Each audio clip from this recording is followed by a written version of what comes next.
so I'm sure you're probably raring to go and get to Dallas. Yes, ready to get there. I will tell you, I'm watching the weather closely because we all know late April, early May can be a hit or miss in Dallas. I'm certainly hoping the weather gods treat us right. Gosh, Joe, why did you have to say it? I'm I was sorry. thinking it Good news is next year in Phoenix, we won't have to worry about that. for monsoons. I've Yes, lived in Phoenix. yes. It they'll sneak up on you. When does that monsoon usually start? I think it's around the same time frame. Yeah, yeah. A quick anecdote with Dallas. We had an event once at that Gaylord, the same one where we've had Viva a couple times, and it was a customer event, and there was golf included, of course, like all good boondoggles do. And we were out in Frisco at another golf course, not the one that you're having the tournament at next week. And it wrapped up, and I was the organizer, so I waited to leave until everybody was gone, everything was picked up, the whole 9 yards. So most everybody had already gotten back to the hotel, so I'm hauling it back to the hotel to take a shower and get ready for a dinner. And I'm in the shower and an alarm goes off in the hotel, like, serious, it sounded like a fire alarm. It was a tornado warning. And I half dried off, threw my clothes on. By the time I got downstairs, that hotel has a basement around the perimeter because it's an atrium hotel. It goes around the full circle of the atrium or surrounds the atrium. So there's a basement that mirrors that perimeter. So everybody in the hotel was down in that basement. It was a wild scene. I mean, Oh my some folks that gosh. had been at dinner literally grabbed their bottle of wine, went down to the basement until the tornado warning was over.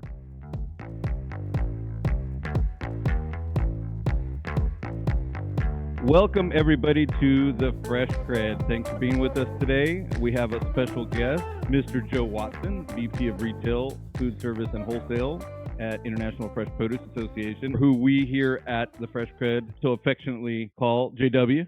Okay. Joe, tell me there's people in your life that call you by JW. I do have a few old friends, old colleagues that still refer to me as JW. I don't hear it as often as I did back in my retail days, but I certainly still hear it. You'll give us a pass, I guess. Oh, absolutely. All right. Absolutely. Yes, sir. JW from now on, or JW for short. There you go. Yeah, love it. So Joe, you stay busy, right? I mean, you're busy all the time. Yes, sir. And honestly, God, I wish there was a better word than busy because I feel like everybody says they're busy. I mean, we're all busy, right? Always better. It's always better to be busy than not, Ed. It certainly is. Yes. I always say we got full plates or full platters on occasion, which is another way to say we're busy. It certainly beats the alternative, right? It does. Right now, Yeah. you're particularly entertained, let's say, to not use the word busy, with an upcoming event, and that's the Retail Conference in Dallas. Yes. You all ready? You're not there, I don't think, given Counting down to single days now. We'll be there next Monday, getting ready to kick off the program on Tuesday with our volunteer meeting.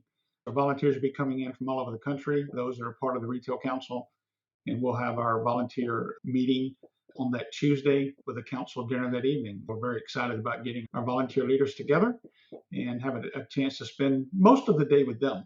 Then we'll kick off the official program on Wednesday.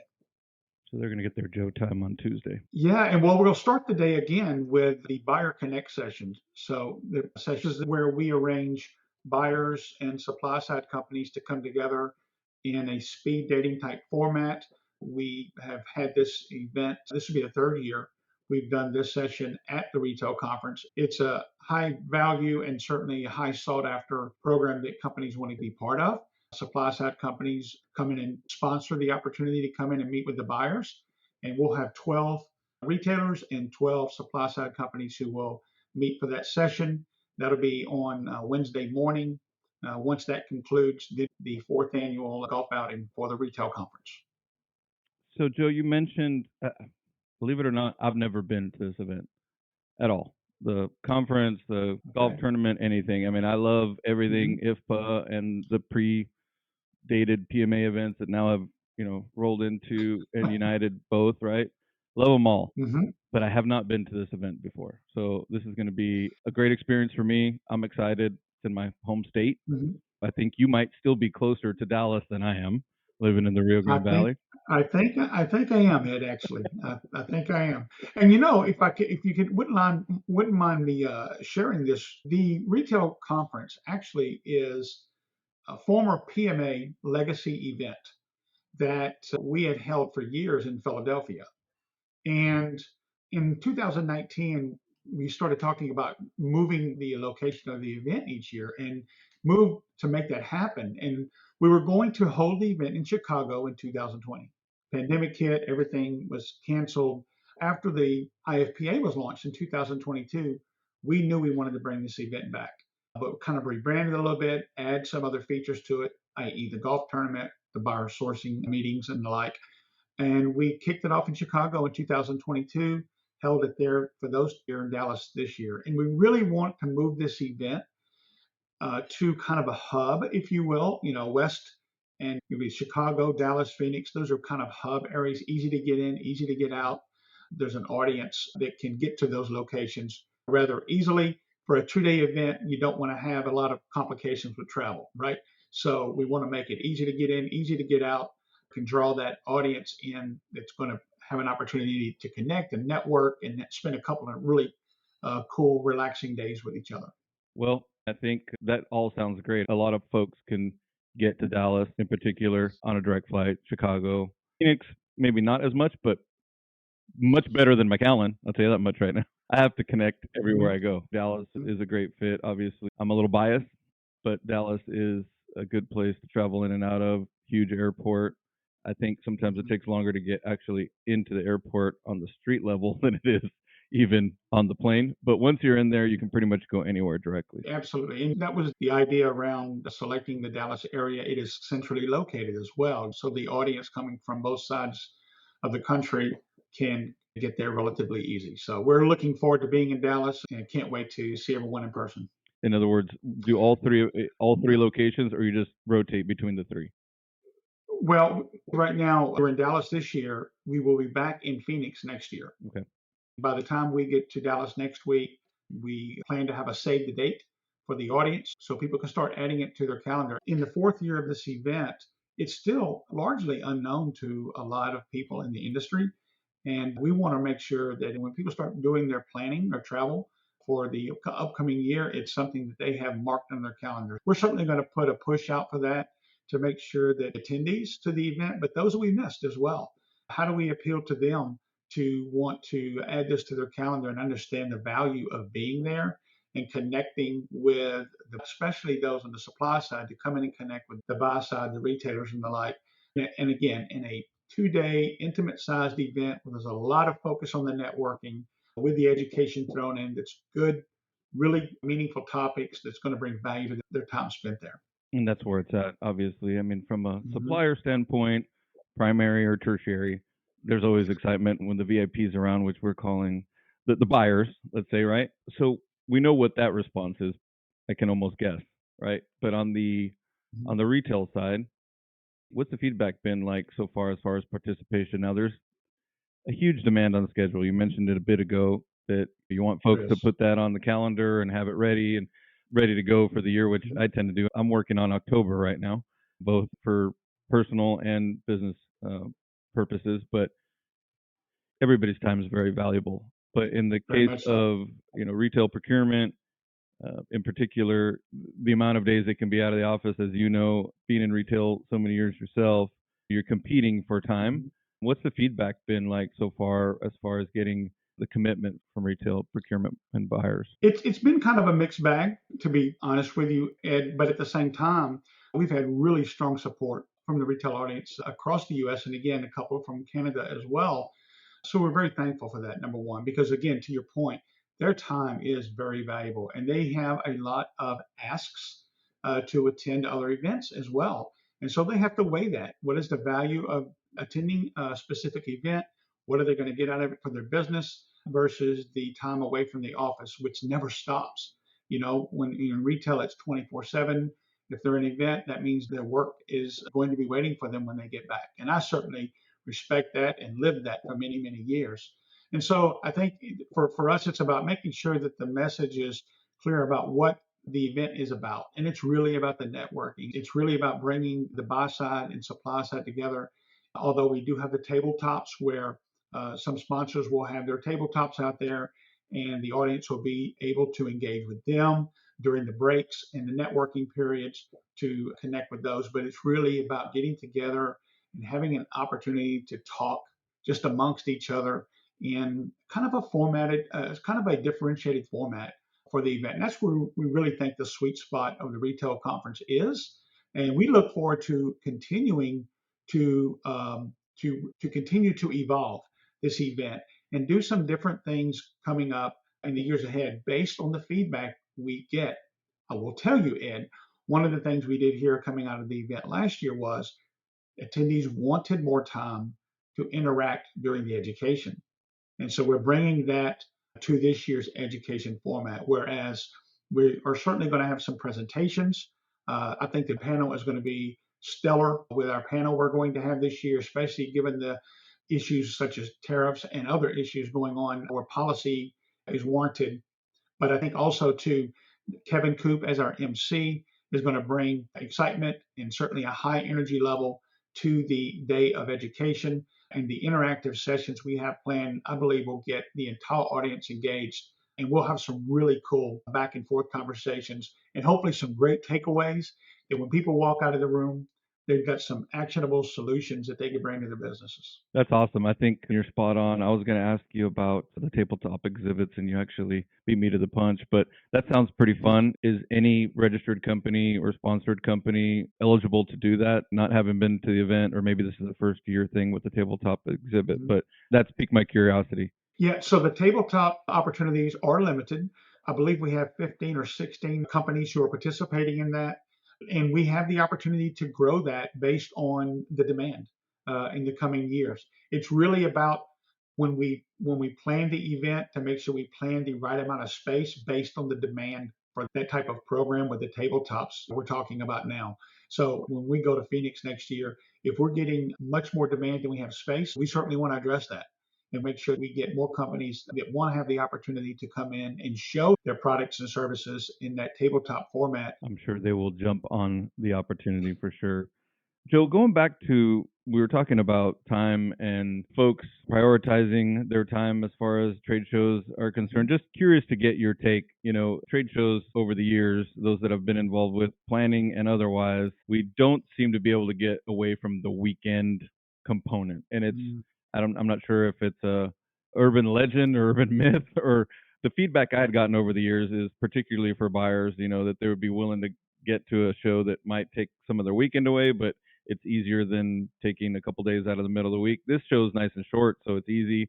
To your point, easy to get in and out of. But historically, any of the other shows that clearly have to take a weekend day at least out of people's life. I mean, what is that? Pretty much the thought process there, that just in general, or what you know to be true. Well, I do know from IFPA's perspective, we have had members and attendees to our events tell us that ideally, if they could get off the weekend for the bigger shows, that they would prefer that. When you think about the global show, how far out they're contracted, several years, it takes time to turn that ship, so to speak. And I know that our team responsible for that show are working on that. I don't know exactly right now what that timeline looks like, but certainly we've heard that from attendees that getting off the weekend, if possible, for some of the events would be ideal and would allow them to spend more time. That's the piece for us that we need to be able to measure is if attendees will spend more time if we're not on the weekend, that could be a win-win for both sides. Sure. So I know that there's a lot of conversation taking place around that topic, and I'm sure there'll be more news down the road about what the plan is related to that. Probably get more feedback from exhibitors, I would think, because I guess just by the nature of the business, more exhibitors exhibit at more shows probably than any individual decision maker goes to shows, right? So that's interesting. We've gone with the flow for so long that I'm not sure it's even questioned that much anymore, but it's interesting to know that it keeps coming up. You mentioned content, you mentioned the sessions in Dallas, you mentioned tariffs. Now, another hot topic that's coming up, which is very timely for your event, is the tomato suspension agreement. Are we safe to assume that that's going to come up in conversation? It could be in the GR policy topic area of the panel. It's going to be, which Rebecca Adcock, who's on our policy team here at IFPA, she'll be leading that conversation with the panel. So really focusing on what happened in the first 100 days. And certainly the suspension agreement falls into that first 100 days. So I know they're really working on tightening up really what are those going to be, those most relevant, timely discussions that the panel needs to have when we get to Dallas next week. So it's very possible it could come up in that conversation. Yeah, I bet. That's what I'm hoping for. I like I mean, all the information is good, but obviously the most relevant, real time, that's the meat and potatoes I think people want to hear about. Oh, agreed. And, regarding the tariffs, we've had so much interaction with our members. We've held 4 town halls over the past few weeks about the tariffs as we get information and so forth. And that will continue as more information, if things change, when they change. Our policy team is on top of that, and we'll be ready to get that updated information out to our members in the industry at large, for that matter. But there's other things taking place as well that needs to be addressed and discussed as well. So really looking forward again to that session, because I think with our panel and with Rebecca leading that, I believe it's going to be have people sitting on the edge of the seat. I really do believe that. Yeah, I'm looking forward to it as well. Now, you have, I see 40 minutes carved out here for yourself in the state of retail and produce. Well, I will tell you, I'm going to be sharing the stage with Kevin Coop. Okay. Kevin and I are going to be having a conversation about the state of retail.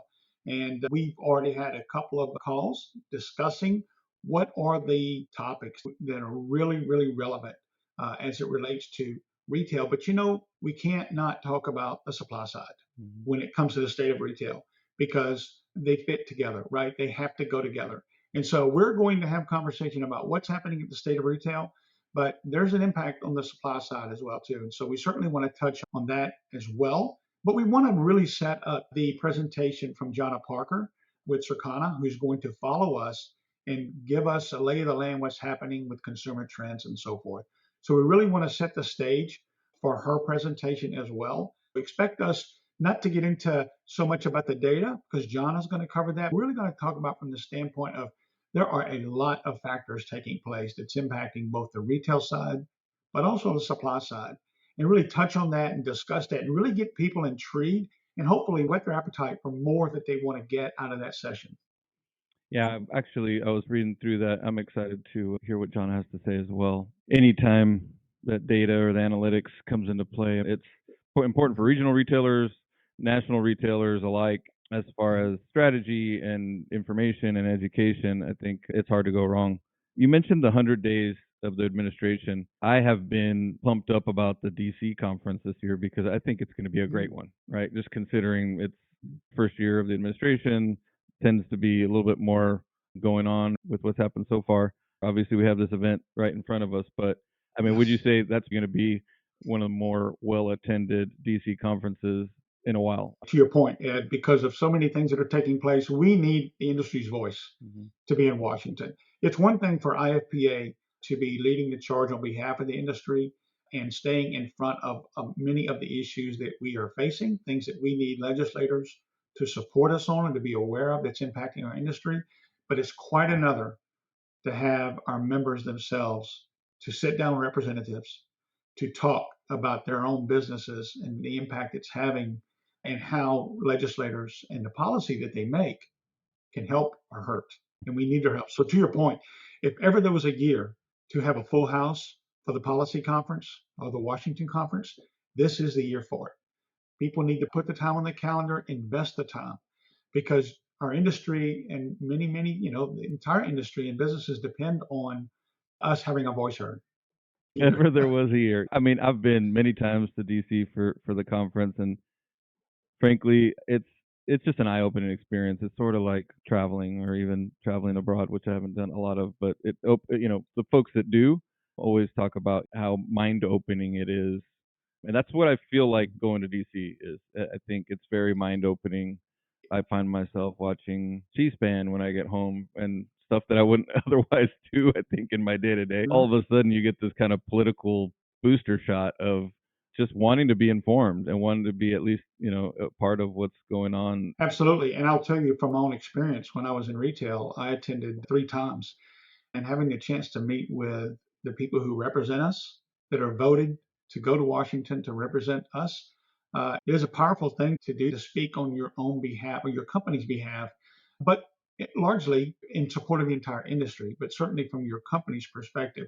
It is a powerful thing to do, and it really can change perspectives for those who go, to your point, to be part of that event and be part of a solution and to be heard. I also think it's really cool, and I know we're talking Retail Conference. But just one more thing about Yeah. DC. I really Yes, think sir. it's cool how y'all separate folks by their home state, right? So if you've never Hmm. been, there's a day of lobbying, march on Capitol Hill, and you as an attendee participant are separated into your home state. So you're meeting with members from your home state, which is, I think, That's it's right. very relevant, right? I think it's pretty cool. It is very, very cool. And, these are people you see on TV a lot and certainly in the media. And now you have a chance to sit there and speak to them one on one, shake hands, get to know them for a 45-minute. Usually the meetings are short, 30 to 45 minutes. 45 minutes is actually kind of long, but generally 30 to 45 minutes you get with each group, and you've done it before.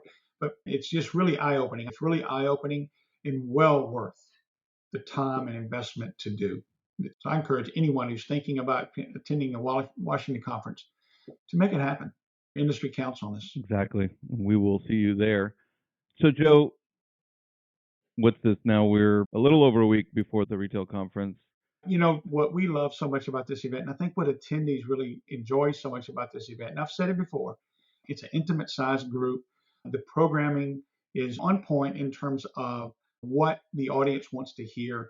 We listen to what we take away with each year and try to build upon and make the event better each and every year. Certainly the golf it's amazing how much golf is such a calling card. When you put that event out, it's the first thing to sell out. It truly is the first thing to sell out.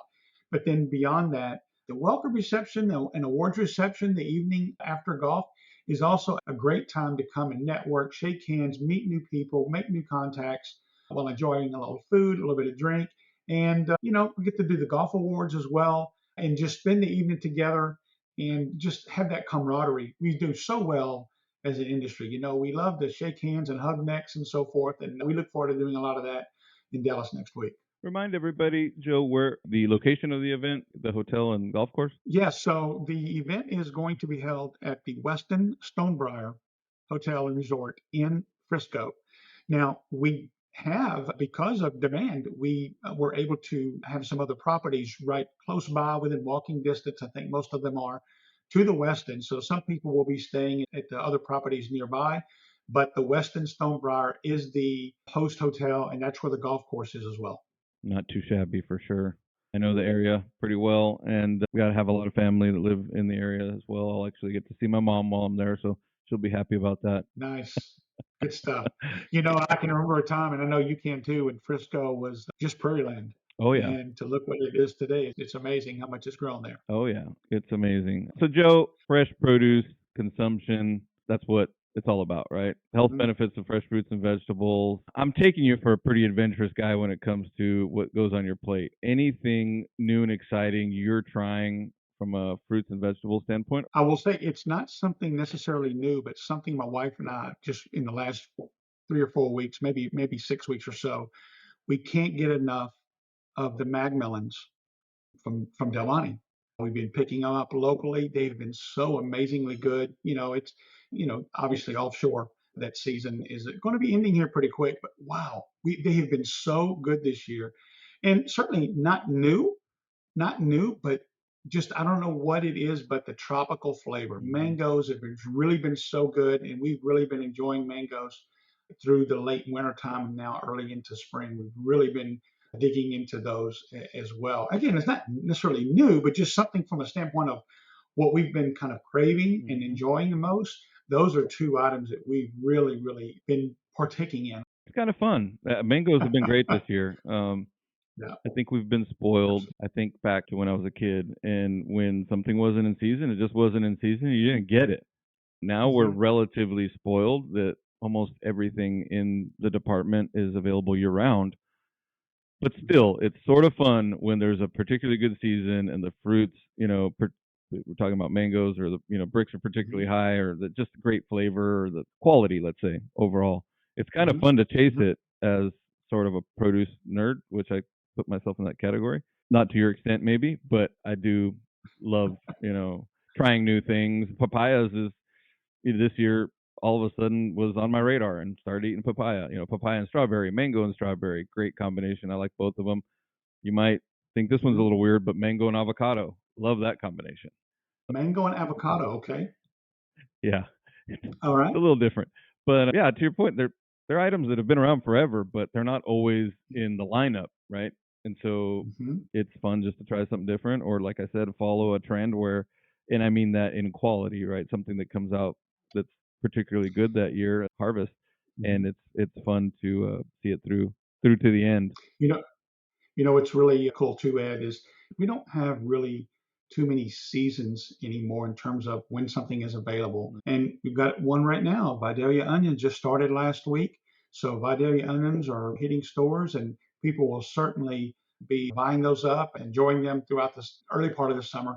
California cherries are almost here. Mm. California cherries are almost here. I was reading an article this morning and it really dawned on me. Wow, it's here. Usually second week in May, maybe even here we're late April, but second week in May, definitely cherries will be going pretty strong and hopefully the weather will hold and there's a good crop this year. But yeah, here we are. California cherries, and then of course we'll go in the Northwest after that. But I love those items because of the seasonality of them. As a former retailer, you really can create excitement around that and really take advantage of that and get customers excited, get your staff excited, and really do some special things. You mentioned cherries. I was going to the food service show last year and I picked up a bag at a roadside fruit stand. I should have eaten the whole bag at once, but I love cherries. I grew up in that area in the Salinas Valley or in Gilroy. So that's just, it's something that I did. It brought me back to when I was a kid. I just overdid it a little bit. But yeah, It's hard, it's easy to do with cherries. Easy to do with cherries once you get so into them. easy. So easy. Well, Joe, we're looking forward to the event next week. We're going to be there. We're excited for our first time at the event, not only personally, but also the Fresh Grad's going to be there doing some interviews on site, not our traditional sitting behind a desk. We're actually going to be roving around and bugging people and talking to them about the event and what brought them to the event, as well as their opinions to that point. So we're pretty excited, and it's always a pleasure having you on, of course. We appreciate your time. We appreciate your support. We look forward to seeing you in Dallas and can't wait to see how the event turns out. Thanks again. No, thank you, Ed, so much. Cannot wait to see you guys in Dallas. And thank you for the support as well. And for all the attendees coming into Dallas. We can't wait to see everyone. We're just days out from the IFPA Retail Conference. If you're attending, stop us in the hall or catch us at the golf course. Want to be featured on a future episode? Let's make it happen. Follow, like, and share the Fresh Cred. We're amplifying the voices of fresh produce.